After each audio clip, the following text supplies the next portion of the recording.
What's going on, ladies and gentlemen? We back at it again with the In My Own Words podcast. Today I have a guest from the Benchwarmers podcast, one of my closest friends on this planet, and I just recorded that, so it's legit. I don't really like that I said that out loud, but here it is. My boy Daniel Granada. Say what's up to the people, man. What's going on? What's going on, man? Yo, man, so how was, you've had a pretty good week, man. Your Jets looked really good on Thursday, bro. I don't want to get overexcited. They looked all right. That offense, though. They looked all right. Yeah, I mean, the Bills supposedly have, like, one of the best secondaries, but, I mean, I have to see them for a full year to really believe that, because they ain't looked that way last Thursday. From what I remember, that's the other Ryan coaching that defense now, Rob right? Ryan, yeah. And Rob last Ryan. year, he was with the Saints. He had, like, one of the worst defenses in history, no? Yeah, so I don't know. That was a complete nepotism. I don't know if that only works for like fathers and sons. But that was a family hire. Yeah, I don't understand how you hire somebody. Go ahead. No, I'm not sure why he hired him. I mean, obviously I know why he hired him, but like, if it wasn't his brother, you don't hire the guy that just broke records for being one of the worst defenses of all time. No, I feel like that guy should not have a job in the NFL. I mean, you know, if you have the worst record in NFL history, that you should not have a job. The only reason he has one is because of his brother. Well, I feel like he should have worked his way back up. Like, he should have been like a coordinator, be like a defensive line coordinator, a linebackers coach, something like that. But to just be given the defensive coordinator after he did horribly in Dallas, he did horribly in Cleveland, he did horribly in New Orleans. Yep. It doesn't look much better right now. Doesn't. He had that. Was he the coach? No, that was Greg. I can't. The Bounty Gate defensive coordinator. Oh yeah, no, that wasn't him. I forgot. Yeah, that was somebody else. He was the one that came after him. No, no, that wasn't him. So yeah, man. I mean, I don't understand how he has a job, bro. I honestly don't get it. But I mean, there's only one reason. It's a family business. Look at George Bush. Yeah, exactly. But the only reason why he would have that job is because of who his brother is, and I don't think he would ever do that lower level coaching. Because did you see that report on Bleacher Report? I think it came out like last Monday or Tuesday that he was like, he had his name put in a deposition for like something like committing a murder or something, or like associating himself with a murder. No, I ain't see it. At the same time, like after the Bounty Gate scandal. Oh no, I didn't see anything like that. Yeah, I didn't click on it because it seemed kind of crazy. But I was like, what? Like Rob Ryan, it was like Rob Ryan had named the deposition for an attempted murder case like 6 years ago or something like that. That's the NFL, like Ray Lewis. Yeah, man, you literally get away with murder. Yeah, I don't know how Aaron Hernandez hasn't gotten away with it. I think it's because he did it in cold blood and he took pictures of it. Yeah, with witnesses and stuff. He was taking selfies of himself with the gun. You can see the serial number. The man was just an idiot. Yeah. I mean, he's a Florida Gator. Yeah. What'd you expect? Hurricanes get away with it. Hurricanes get away with it. For sure. Oh, man. Yo, the Gators aren't looking too good either. Nah, man. Did you see the new unis today? I know we saw them on Instagram. Yes, those things are looking beautiful. Oh, my God. They look lovely. Yo, I was reading an article from Matt Porter, one of the reporters, and he said that the inspiration was like the 1980s because it's down to like white and orange socks and white cleats. Oh, yeah? So it's down to like the like Bernie Kosar? Yeah, Bernie Kosar, Michael Irvin, nice. like them boys. Like they're using them against. You got to bring it back to those dates if you want to win anyway. Yeah, man. I'm not trying to get just like you with the Jets. I'm trying not to get too excited with my Canes, but seeing that defense fly around, like it makes. Like I don't even care about the offense. I'm just like, whatever, cool. And next is with Georgia Tech, right? Yeah, they play Georgia Tech next week. They're off this week because today's a crazy Monday for them. Today they had the new uniforms revealed from Adidas. Thank God, because I didn't like the little feathers they had on their shoulders. Yeah, I don't understand. I didn't see what they had to do with it. I guess the ibis. Yeah, I guess. Yeah, that's the only thing I could think. But and tonight they're gonna have a party, and they're gonna reveal their new indoor facility. There's gonna be like $40 million. Yeah, it's like a millionaire. He's donating like 30 mil for that. Yeah. Dude, it's the owner from the Fontainebleau, the one who owns the hotel that places live. Jeremy Soffer. Yeah, and supposedly he owns a lot of Adventura. He helped build that place. He owned the land, and now he owns the buildings in Adventura. You know who Elle McPherson is? Yeah, that's his wife. Yep. Yeah, I was reading up on that too. Like, man, this guy's winning. Like, yeah, there's the winning checklist. in life. There's the checklist. There's supermodel wife, and build up the most richest parts of Miami. Yeah. Good job. Yeah. You've won. You've done it, sir. I'm doing everything backwards. I'm not sure what I'm doing with my life. I don't either. I feel like you gotta have a leg up because I think his dad, he comes from money, so he had that establishment. Yeah. But still, like you could come from money and still mess up. Yeah, definitely. Look at Johnny Manziel. You know what I mean? Exactly. That doesn't mean a damn thing. Exactly. Look at Johnny Manziel. So what's up, man? What's on your mind, man? What do you want to talk about? Man, ain't much going on. I'm just happy the Gators are doing poorly. FSU dropped, 13 spots, 11 spots, something like that? Yeah, man. They lost 63-20, boy. Jeez. Let me tell you something. Is Lamar Jackson for real?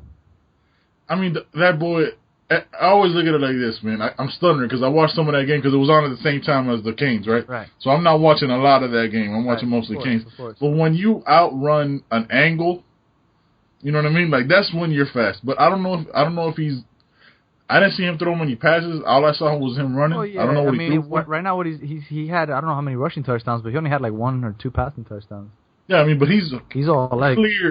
He's clearly above and beyond everybody for the Heisman right now. He has almost like 20 touchdowns in 3 weeks. He has 18. So. Well, you heard Michael Vick said he's 5 times better than he was in Virginia Tech. That's because he's bigger too, though. Yeah, like that's the difference. Like I don't know. I think he's a young guy, so he can still get bigger and still get better with the passing. Definitely. But man, that's a scary dude. But he's not a freshman. I've never heard of him. I don't think so. I think he might be a sophomore. I gotta look that up. So yeah, man. I mean, it's a scary time. Like, and they still gotta play Clemson. I think they play at Clemson, so I think that's gonna be their toughest game. And Clemson's been coasting the last couple of weeks, playing nobodies. But yeah, man, it's crazy. Miami wouldn't have to play them till the conference championship game. That'll be a good game, though. Yeah, I mean, Miami got to deal with North Carolina. October's gonna be crazy. Yeah, man, that's a tough month. But if you get out of that month and you're looking good, that's it. I mean, Notre Dame got stopped by Michigan State. I don't think anybody's really too worried about Notre Dame. I think the FSU game's going to be the biggest game of October. Yeah, without a doubt. That game's going to be nice. Yo, I was reading some stats. I'm sure you saw it too because we follow a lot of the same things. Like, Miami already has like almost 40 tackles for loss in 3 games. Oh, no, I hadn't seen that. And all last year, they had 66. Yeah, I mean, they're definitely getting to the ball quick. They look a lot faster than they did last year. Their conditioning was crazy. I mean, I'm obsessed with them. You know what I mean? I don't know as much as you do, but definitely. That's the one team, and I was watching like their off-season program. My God, it was insane. Like they were doing power squats, like 225 as much as you can. So you see like guys passing out, and then you see them like running inside a gym with like no AC. I'm making that part up. Like there's no proof that there was AC or no AC, but it sounds better. Yeah. And they were like running under like sheets, so they were keeping their body low. They were in beast conditioning. But here's the funny part about their Miami conditioning: their conditioning coach is really fat. Like I find that kind of weird. You know what? I'm not sure how he got the job because I figure you need to look the part to get the job. Maybe he looked the part before and then he got fat. No. Yeah, he might be like a guy who used to be a beast. Like when Phil Heath, Mr. 6-time Olympia, stops. He won it this weekend again. And Flex Lewis won. I didn't know they had weight classes. Like I didn't know it was like that. Yeah. I thought so. Jumping back, like when Phil Heath stops working out and he just eats that much, he's gonna have to get fat because he has to eat like 30,000 calories a day to feed all those muscles, man. Yeah. Like that's a different level of beast. That's just crazy. I couldn't imagine eating that much. I don't know when you eat that much. Well, they have alarms. They got alarms that hit up, like come off at 4:00 in the morning, and they go and they fry their fish or whatever it is that they. I've heard that some people eat like 8 scrambled egg whites and then like a steak. It's ridiculous. Who the hell eats scrambled eggs with steak at 4 in the morning? Yeah, it's funny you said that because I was just about to say I was reading an article when the guy who played Wolverine, man, I can't think of his name right now. Jackman. Yeah, Hugh Jackman. I was reading an article that he said he sets his alarm at 4 a.m. to eat 2 whole chickens, and then goes back to bed for what? First of all, come on, you gotta chickens. You gotta keep feeding those muscles though, because that period of time, those 6 to 8 hours that you sleep, your muscles are not getting fed, and these people are so addicted that they need to make sure that gets fed throughout that time. Yeah, that's why people buy that casein protein. Yeah, so he eats that, because it releases while you're sleeping. Mm-hmm. So he eat at 4 a.m., eat 2 whole chickens, go back to bed for an hour and a half or 2 hours, wake up at 6, and then go work out for 3.5. And while he's working out, he'd be eating. First of all, I would have thrown up at some point. At some point, I would have just puked. That's just what would have happened. It's that simple. That's why I'll never survive in that world. I wouldn't even attempt to get into that world. I just couldn't do it. Yeah, that's a different level, man. Like that takes a special person to be that dedicated. It's gotta be your passion and your career. Yeah, it has to be. Like you couldn't. I know this is how we became friends. Like I know we always make the joke, you can't be that big and work at T-Mobile, but you really can't though. Like you have to be a personal trainer. That has to be your life. You can't have another job. You can't be working in a cubicle.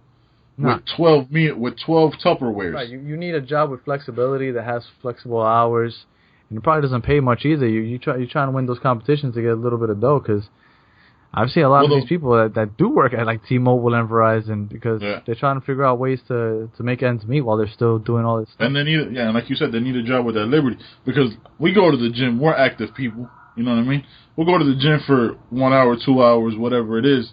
These people go to the gym for like 6.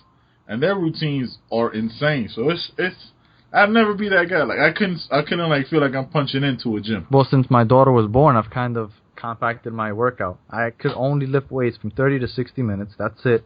And then half-hour cardio. So my gym sessions are an hour to an hour and a half, the longest, because I can't do more than that.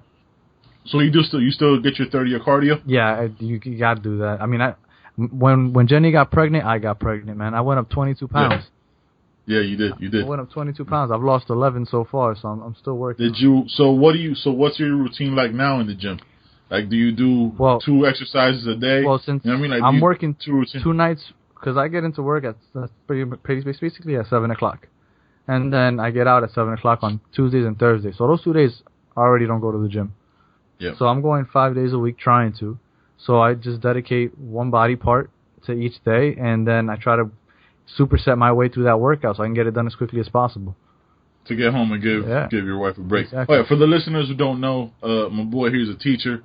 He's been a teacher for the last 5 years now? This is my 6th year, man. Yeah, 6 years. I'm rotting at that place. Yeah, you're slowly dying there, and he's also a new father, so he's balancing a lot right now. Mm-hmm. The man is kind of a legend. I look up to him, even though he's shorter than me. That's just what it is. So yeah, man. So I wanted to get into a couple topics. Obviously, wanted to talk sports. And for those of you who don't know, he's Colombian, so he's my Narcos reference. He's who I talk, because I just finished with Narcos. If you're not watching Narcos, I don't know what you're doing with your life. Go watch it. I guess you're being productive, huh? This section is not for you. This is for those of you who binged it in the weekend. Let me tell you something. My family in Colombia refuses to watch his Narcos. Really? Yeah, they don't want to watch it. Well, they don't want to relive it because they were there, right? Well, I mean, my family lives in Pereira, which is it's like a couple hours away from Medellin. But, it paints Colombia not in the best picture, you know? Right. Because it paints it as corrupt. Exactly. And so, so not everybody over there is thrilled to watch it. Like, for example, I have a cousin that just got here, and then she heard my mom's ringtone go off, and my mom's ringtone is the Narcos theme. What? Your mom's a G? Yes. That's awesome. So, I asked her. I didn't even think of doing that. And I asked her, and she was like, "No, we don't watch that over there. No, it doesn't. Nobody want to watch that. Nothing that has to do with drugs or prostitution, which are 2 heavily themed shows when they come out of Colombia." So. Yeah. And it would be fake booties now too, right? Like that would be the new. Is that happening in Colombia? Or is that just no. Colombia's got it going also, but they usually do a 2-for-1 package actually. Booties and titties? Yeah, I don't know how you sleep. You gotta sleep on your side, I guess. I don't know how you sleep. Like I feel like you're gonna sleep in a plank. Like I don't know. You gotta can't put either one. Exactly. Because you can't even do a plank because then you're putting pressure on your chest. Yeah. Like I feel like you're gonna sleep like can't think of it, man. The grown up circus thing. Drawing a complete blank. I don't know. But just like sleeping on ropes. You know what I mean? Like it's holding you up by your knees and by your neck. And I'm not sure how you could do both of those at one time, but I know that's how they do it. It's got to be a complicated sleep afterwards, though. And you got to think about how do they do it in surgery, right? Because if they're doing your butt, like how would they go about that? Or I know they get a 2-for-1 deal. Maybe they do it like a month to 2 months apart. Maybe I don't know if they do that at the same time. But I do know for sure in Colombia they offer a lot of 2-for-1 deals. That's for sure. I feel like that's not a place. That's not a thing you want to do a BOGO on. Well, you know what I mean? I feel like people that go to do that in Colombia have balls because, I mean, over here, somebody messes up, you sue for malpractice. Over there, sorry. Like, what you gonna do? Yeah, sorry. Because when you go back to that office might not be open. Yeah, there might not even be a building there. That's not something you want to do in Colombia. But, I mean, No, it's a lot cheaper, so I know a lot of people get it done over there. I don't know for sure. What was crazy was not Colombia, but I think it was in Brazil that Kanye's mom died because she had plastic surgery. You figure Kanye was rich. Why the hell are you doing that in Brazil? Because Kanye seems a little crazy. And I feel like it was just one of those things.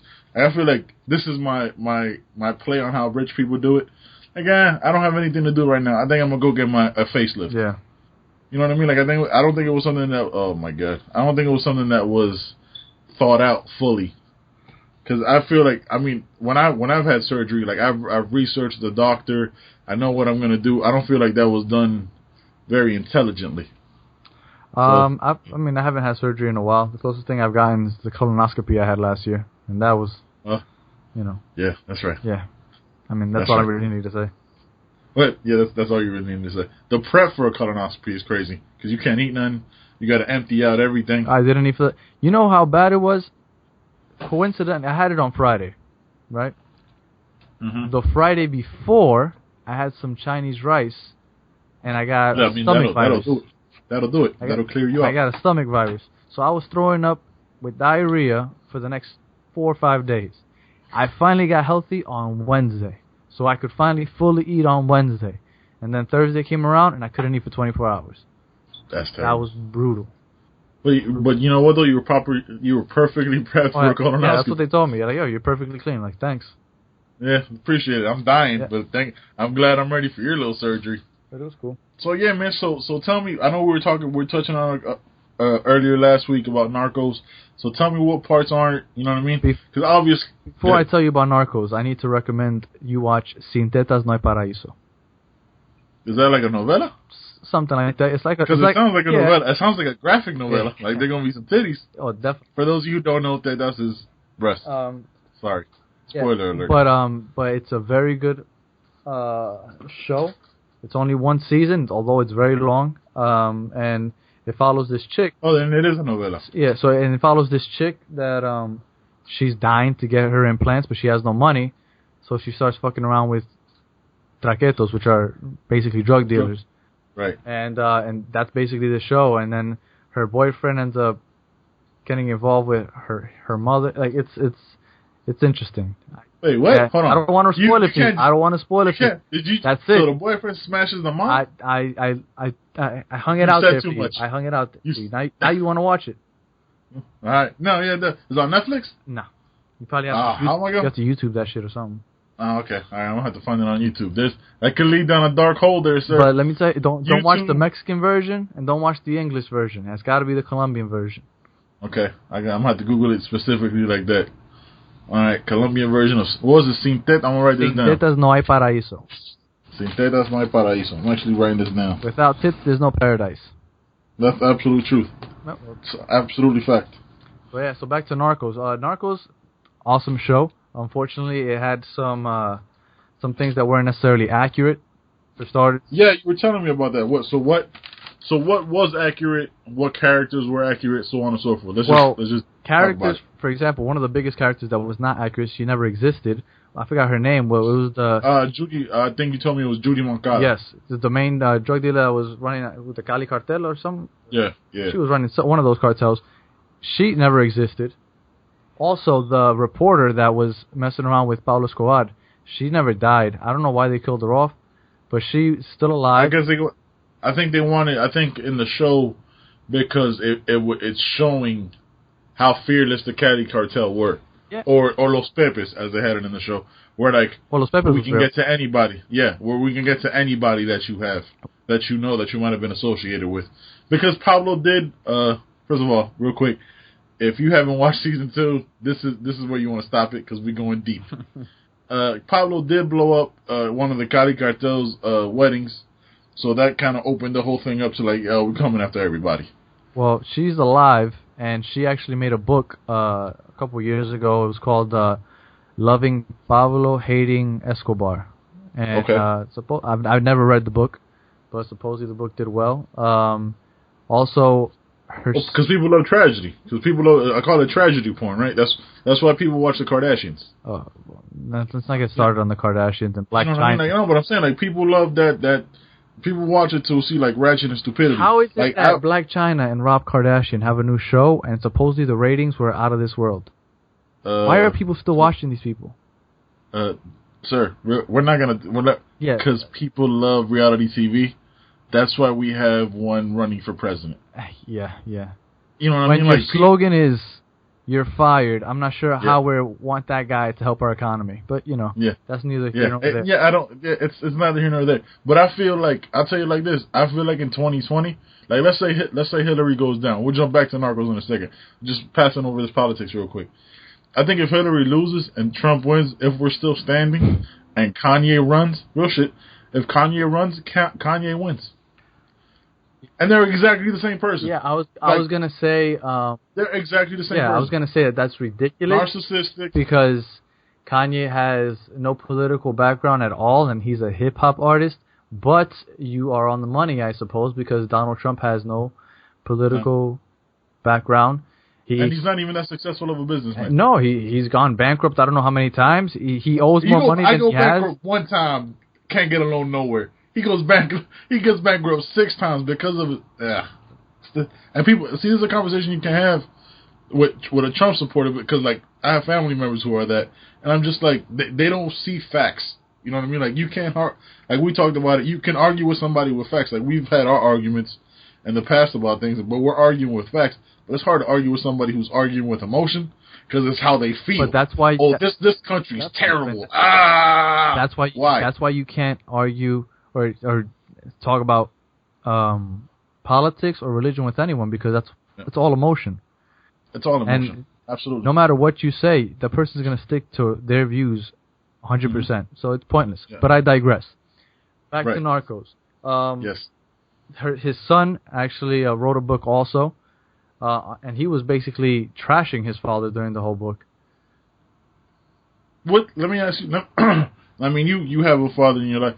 Now, taking your father and let's put yourself, right, and I'll do the same with me. Put yourself in that situation. Like when your dad, I mean, we don't know what that situation. When your dad is a multi-billionaire, not to say money's everything, but the way they portrayed, and you would know it better than I do, because you're. Oh no, he was Forbes. What was it, top 10 richest people in the world? Like.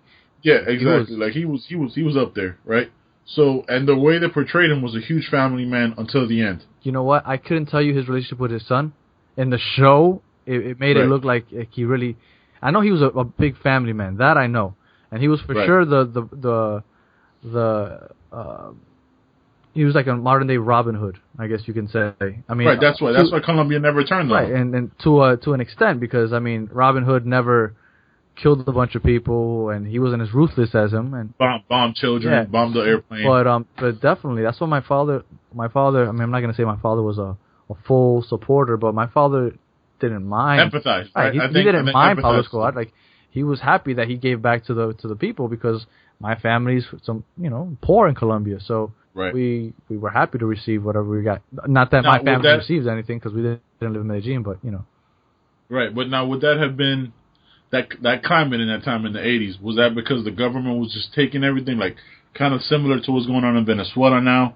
You mean where the government just taking everything away, and then like the narcos just came in and filled in? No. Like why was it that he was so popular? Man, I don't know what he did, how he got his rise to power. That I couldn't tell you, but no, it wasn't a Venezuela situation at all. We were doing just fine. It's just that he was just the man, the right place at the right time. The coke was taken off. He handled it the right way. The coke was taken off. La Madrina got him into it, and then everything just took off from there. And you just alluded to it. That's going to be the next season, is La Madrina, as Griselda Blanco, and the next season of Narcos. If you guys don't know, that's already been released like 3 weeks ago. You should have read that by now. But yeah, man, that's going to be the next season. It's going to be the Miami side of it. So you kind of have, like, you grew up. When did you get to Miami? 1990 something? Yeah. Well, you mean to the States or just to Miami? To Miami, because I know you went to New York. Miami was like late 90s. Okay. So I grew up. So I came to Miami in '89. Yeah. So I can give you the like. I didn't realize because I was 5. Like I'm gonna be like, oh, that bank was raised because of cocaine. Yeah. You know, it's not something you really know. But looking back at it from like Cocaine Cowboys, it's like just seeing the whole dynamic of like how one drug really can completely raise a city is kind of incredible. You know what I mean? Yeah, when I saw that documentary and supposedly cocaine was what Miami was built off of, it's kind of crazy to think. But, you know, and because... Yeah, man, so it is kind of crazy. And to think that one thing did it... There we go. Got you back. So it is kind of crazy to think that one thing did it and all those banks and high-rises and Brickell and downtown and all those different areas came because of... I mean, it wasn't just because of Colombia. No, of course not. I mean? But Mexico was in the cocaine thing too, and Mexico's running the shit now. Yeah, Mexico's running everything now. Mm-hmm. But, you know. So yeah, so you were saying? Oh, okay. So yeah, man, it's kind of interesting. I'm looking forward to it. I'm probably gonna watch Cocaine Cowboys again. I think it might be on Netflix just because it's a really good documentary. So that you can get like a little background back before you watch the Narcos. You gotta wait till next year to watch it then.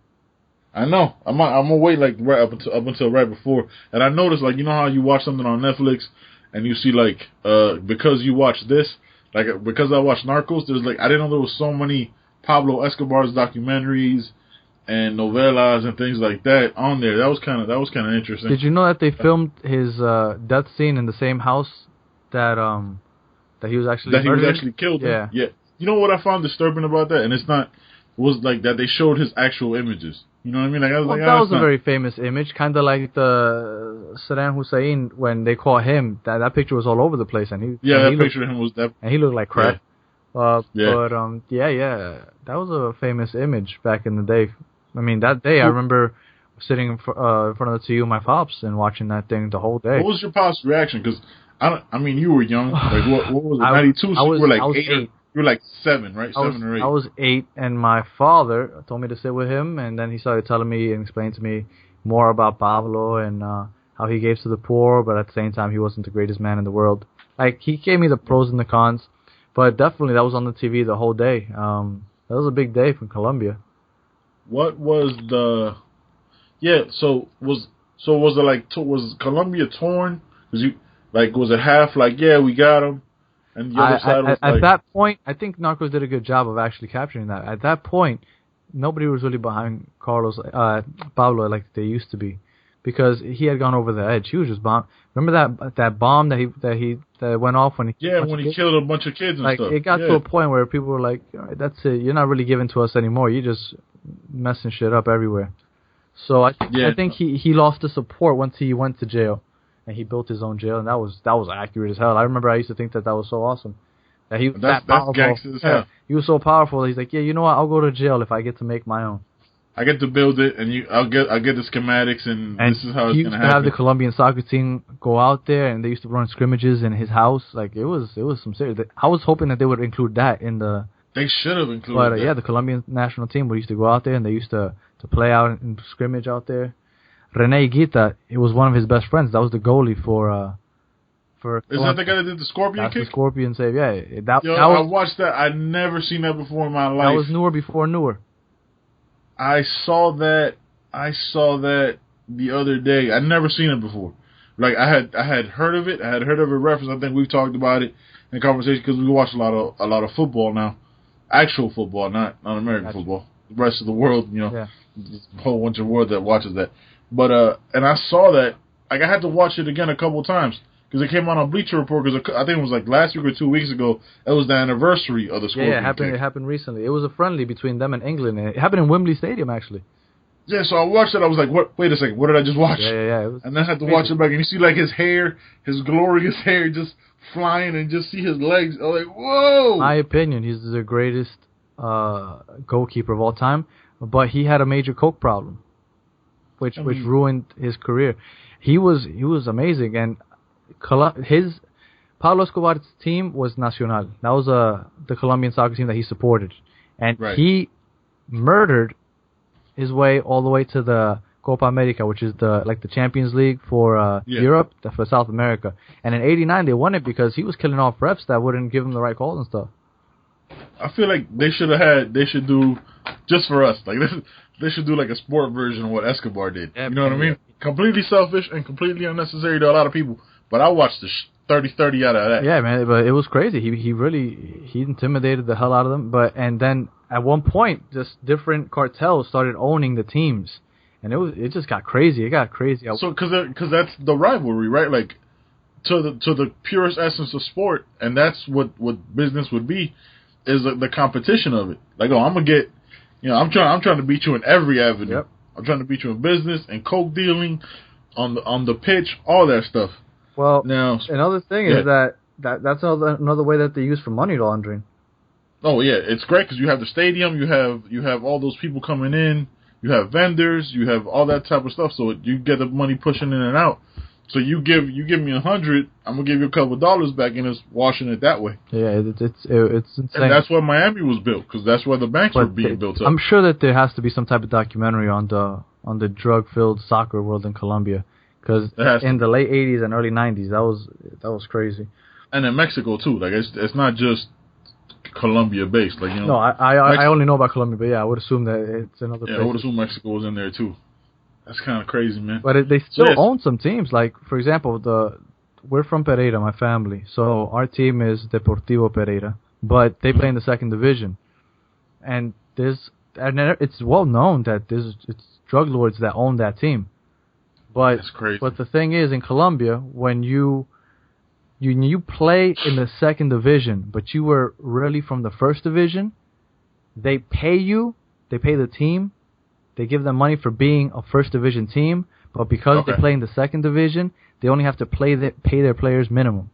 So it's, for example, let's say you get $100 for being in the top, or $1,000 for being in the top division. So you receive that money because you're a main. It's like saying Real Madrid, they're a first division team, so they get Primera, yeah. And then because they play in the second division, they only have to pay their players $10, for example. So it's kind of corrupt at the same time. So in our city, Pereira, they hate those people because they feel like they don't try to invest in the team to try to make them better. So we're constantly in the second division. Right, because there's like, I guess you can call it like revenue sharing in a way, because the first division makes the money, but money still trickles down to the second division. So kind of like the Marlins, right? Like we have a corrupt baseball team in our city. You know what I mean? Like where they get the revenue sharing, but they don't pay their players enough, but the owners still make their money. Yeah, exactly. And I'm not sure how exactly it works in Colombia. I'm not sure why they would still pay them as if they were a first division team when they're in the second division and they've been there for a while. But that is what it is. It's a soccer. So it's kind of like so how they have it is kind of like a relegation thing too, right? Yeah, they get relegated. Right. The top two teams go on, and bottom two teams get relegated. That's crazy. I heard I think we talked about it. They're talking about bringing that into MLS. I would love that. Because I think it's North American Soccer League, the NASL. So that's where they would drop, and I think that'd be a great thing because, like, I feel like a lot of these players and a lot of these teams just have like that entitlement here, right? Like, oh, we're gonna be here regardless. So like, if you have thrown out a team, a Sporting KC that has a terrible year, and then you have like a local team here, the Tampa Rowdies, which from the one I've seen, they're really competitive. You know what I mean? To like give them that chance, like it builds up the possibility for like for local talent here. Like we have a lot of good soccer teams in this area, right? Mm-hmm. It gives them something to strive for when you could literally see it and touch it. Yeah. Like, oh man, I could play here, and then they won't be driven to go play overseas. Definitely. And then build up the American rosters. And it gives the lower teams something to fight for. Also, they want to stay in the top division. Exactly. Like I think it's just a great thing to do, and they should honestly instill that right away to start building it. And so in 20 years, it could be a totally different thing, and we won't have to rely on not complaining at all on the Christian Pulisic, you know what I mean, or a player like that, or a John Green that we have to rely on. Like, we built him from there. Like, oh, thankfully his dad was in the military, right? And we're able to do that. Well, one thing that I do like about the MLS is that they have a playoff system. Yeah. That's something that I wish they had, you know.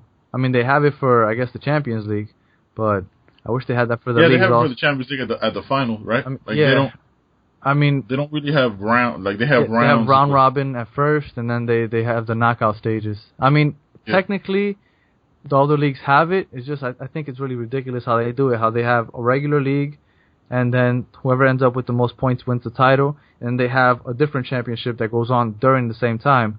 That's like a playoff. So you're saying like we watch Real Madrid, we watch a bunch of other teams. So you're saying like La Liga should have a tournament within itself? No, it has it already. It has La Liga. Yeah, no, but I thought Uh-huh. I thought it was just like a year-long competition. Yeah, it and is. Then like if Barcelona like last year ends up with X amount of points, they just win. See, I would like it more if like, because I love the sport now.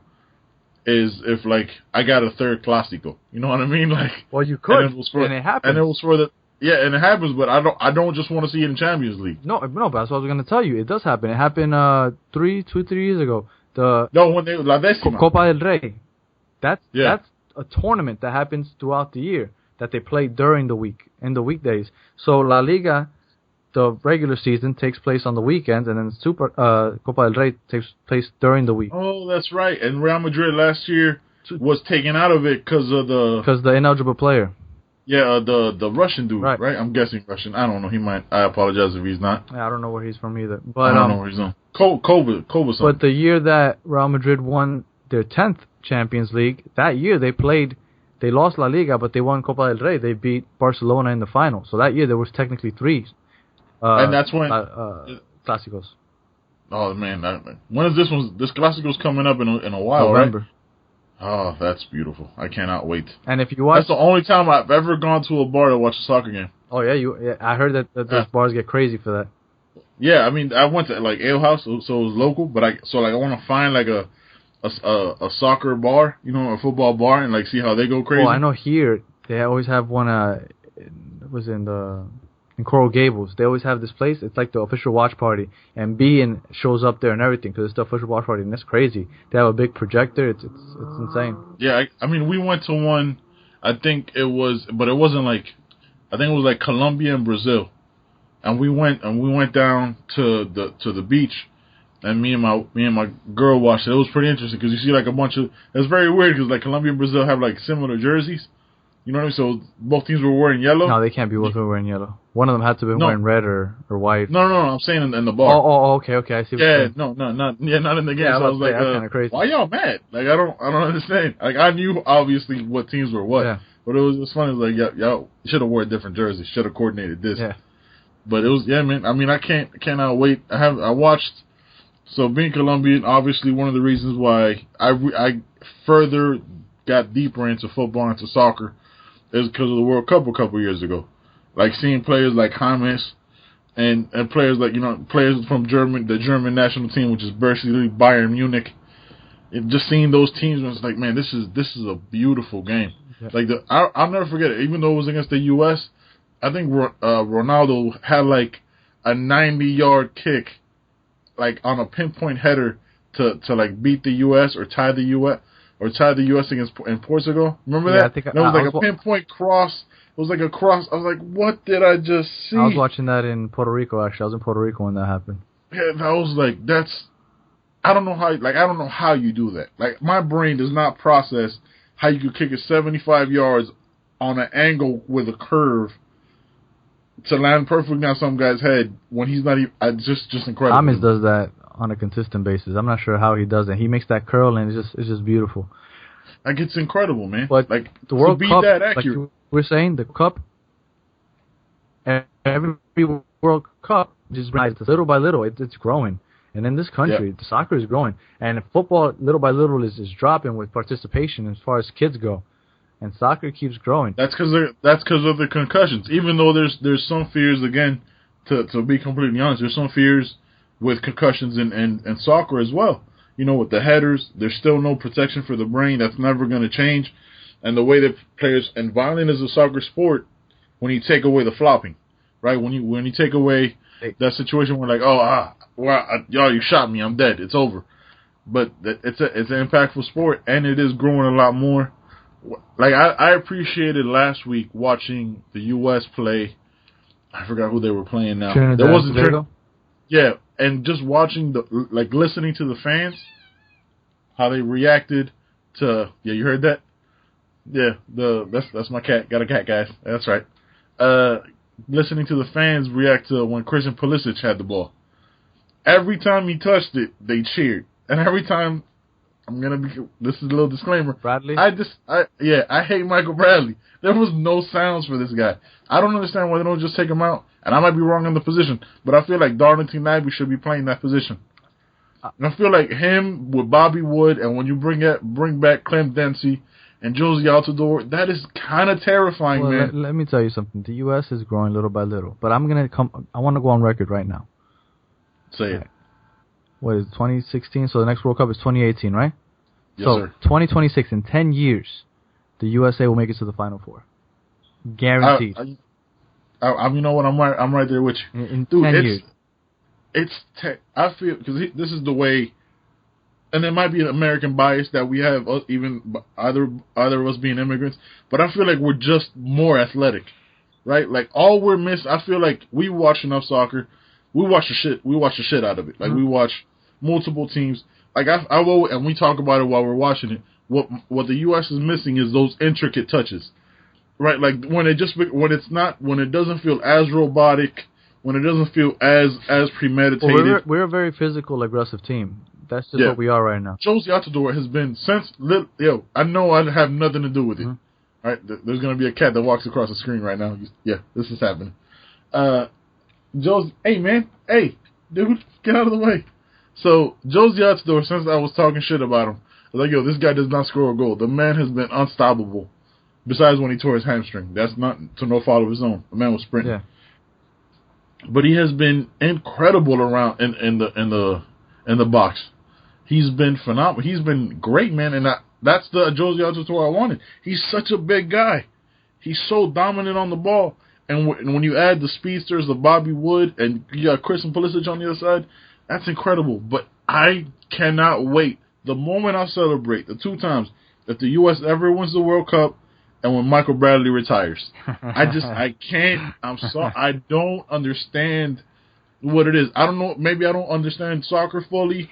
Maybe I should watch a tutorial on why he constantly turns the ball over. Like maybe that's what his game plan is. I'm just having bad touches all the time. American soccer fans love Michael Bradley. I mean, during the Copa America that just passed this past summer, I mean, he got trashed all the time, but then Alexis Lalas on TV would constantly defend him. So I'm not sure. Maybe there's something I'm missing also, but I feel the same way as you. Like I'm watching it and I'm like, even simple touches. Like it almost seems like he can't dribble. Like I'm just watching basic. I'm not asking for the 75-yard cross country, on a dime. That's not what I'm asking. The guys right in front of you, just touch it back. He either will touch it too hard and it passes him by, or he doesn't touch it hard. Like it's old. I can't. Well, don't stress it too much. We got young kids coming, and then you said you said that it's an American bias, but I don't think it's an American bias. And I don't think it's that we're more athletic than everybody. I just think our country's a lot larger than everybody's. Because if you think about it, think about all of Europe. It's split up into dozens of countries. So you get the best player in Portugal, the best player in Spain, so on and so forth, and they play for different countries.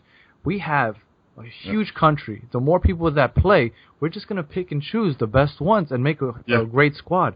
And that's why we're so great in basketball. And I think that's why in 10 years, we will make the Final Four. I have no doubt about it. Will we win it all? Maybe not. Right. But I think we'll make to the Final Four. That'll be a huge win. And there's a lot of people who... I'm a Klinsmann fan. Like, I appreciate what he's doing. Okay. All right, man. So I appreciate what he's doing. You know what I mean? Like, I understand the process. He's bringing in the young guys and slowly pushing out the old guys. He can't like Bradley either. He knows what a turnover is, but he can't throw him out right away because, like you said, the American fans love this guy for whatever reason. I don't think Klinsmann really cares about what we think, honestly. And he shouldn't, because the man won a World Cup for Germany. There's nothing we need to say to this dude, and he was a badass when he was there. There's nothing we need to say to him. No. He knows what he's doing. He knows more soccer than we will ever possibly understand. Definitely, but it's still a little frustrating to have this guy. It is, but what were your thoughts on? I forget Bradley's dad, Bob Bradley. He wasn't the greatest either. No, but you know what I mean. And he played the old guys too long. Didn't bring in young guys, and there wasn't that excitement. There's more excitement now. That's why we get more frustrated with it because we weren't as passionate 10 years ago about this. Right. You know what I mean? We'd only watch it when they're playing in the big tournaments. We wouldn't go out of our way to watch, you know what I mean, Copa America or all these CONCACAF. We wouldn't go out of our way like we do it now. So yeah, no, definitely. It's something that I've gotten into over the last half decade, but I feel like I've watched enough to know Michael Bradley's a piece of shit. Yeah, I don't feel like I need much more. Like I don't need any more. Like you said to yourself, like you watch it with your wife, and your wife will be like, "What's this point? To just turn the ball over?" No, she's like, "Who's this bald guy? Why is he so bad?" And I'm like, you know what? Terrible. But for you to just point this guy out, it's got to be something, because even an untrained eye is like, this guy, this doesn't look right. Yeah, my girl does the same thing. She's like, "Why is he so bad?" All right. So that's it. That's it for today, people. We're gonna do this again. Again, that was Danny from the Benchwarmers podcast. Check him out with our boy Chris. Guys are hilarious, man. Always give you the up-to-date on sports and everything. It's been your boy Ben from In My Own Words podcast. Hope you enjoy. Peace out. Peace.